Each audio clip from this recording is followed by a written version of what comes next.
내일부터 18세 이상 미접종자나 고위험군을 대상으로 노바백스 백신 접종이 시작됩니다. 방역당국은 그동안 불안감에 접종을 미룬 미접종자들의 접종률이 올라갈 것으로 기대하고 있습니다. 정부는 내일 4차 백신 접종 계획도 발표합니다. 개훈이 기자가 보도합니다. 노바백스 백신은 국내에서는 5번째로 허가받은 백신입니다. 기존 B형 간염이나 인플루엔자 백신과 같은 제조 방식으로 개발됐습니다. 우선 접종 대상은 화이자나 모더나 등 기존 코로나19 백신을 맞지 않은 18세 이상 미접종자인데 여기에는 이상 반응으로 접종을 중단한 접종 미완료자도 포함됩니다. 이들 가운데 특히 중증이나 사망 위험이 높은 입원 환자와 노인, 중증 장애인 등 고위험군에게는 병원과 시설 내 자체 접종과 방문 접종이 이루어집니다.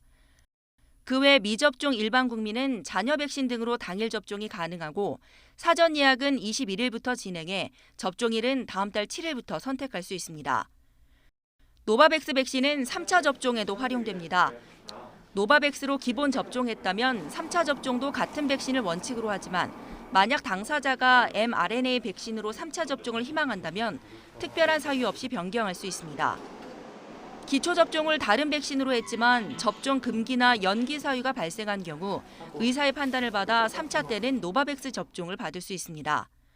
방역당국은 노바백스 백신이 미접종자의 접종률을 높이고 오미크론 변이 대응에도 효과적이라고 판단하고 있습니다.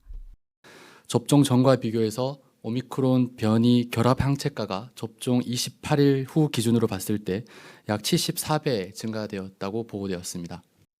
노바백스 백신은 영국과 미국에서 진행된 3상 임상시험에서도 2차 접종까지 마친 경우 90% 수준의 감염 예방 효과가 있었고 중증 사망 예방 효과도 100%에 달했습니다. 이를 근거로 방역당국은 노바백스 백신이 현재 80% 중반대에 머물러 있는 접종률을 끌어올릴 수 있을 것으로 기대하고 있지만 접종 이후 모니터링을 해봐야 실제 예방 효과를 판단할 수 있을 것으로 보입니다.